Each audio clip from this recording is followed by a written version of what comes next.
J'ai quelqu'un ici qui se questionne. Est-ce que cette personne va revenir? Est-ce que je dois tourner la page? Est-ce que je dois passer à autre chose? Vous voyez cette cas de ruse, de malhonnêteté? C'est peut-être parce que cette personne ne vous a pas clairement dit que les sentiments n'étaient pas encore là. Quelque chose n'avait pas été clairement dit. Peut-être c'est quelqu'un qui était encore avec une autre énergie, a peut-être joué de vos sentiments. Tout qu'on fait ici, on parle quand même d'âme sœur. Hein. On vous dit ici que cette personne et vous est liée. Donc si vous vous êtes rencontrés, s'il y a eu peut-être cet échec ou quelque chose qui vous a entravé, c'était destiné. Donc c'est peut-être quelqu'un avec l'âme sœur qui voulait vous apprendre quelque chose. Il y a des âmes sœurs karmiques, il y a des gens qui sont aussi là pour vous permettre de vous recentrer sur vos blessures. Être âme sœur ne veut pas forcément dire que vous allez vivre les choses dans la matière. Peut-être quelqu'un qui peut venir enlever quelque chose chez vous, qui peut vous apporter un déclic par rapport à quelque chose ou par rapport à votre façon de donner en termes de relation. Tout compte fait, si vous vous posez des questions, si cette personne va revenir, pour moi, je vois beaucoup l'hésitation dans les énergies de cette personne. Pourtant, tout mène cette personne à vous.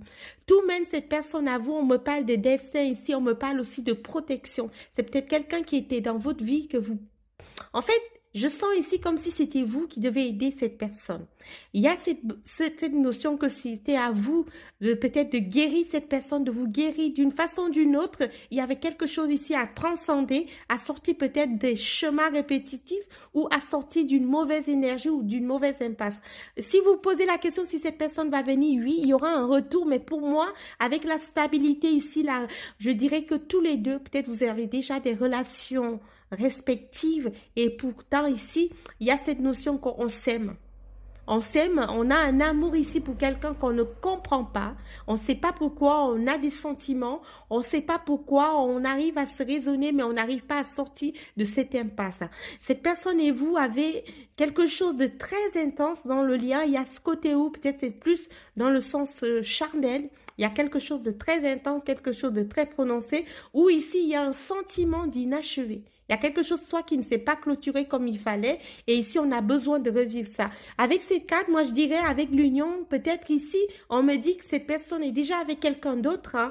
Peut-être vous attendez que même si cette personne revient, ce sera soit une relation secrète, soit ce sera quelqu'un qui ne saura pas se dévoiler ou se montrer comme il faut. Avec aussi peut-être cette carte, ça peut forcément dire que peut-être actuellement c'est quelqu'un qui envisage vous parler hein, d'une situation où vous parlez aussi du fait qu'il a repris conscience. Il y a cette notion aussi, c'est quelqu'un qui sait qu'il y a quelque chose de fort entre vous, mais soit il est déjà engagé ici et n'arrive pas à se positionner par rapport à vous. Pour moi, on te parle du temps passé ici, de quelqu'un ici qui t'aime inconditionnellement, mais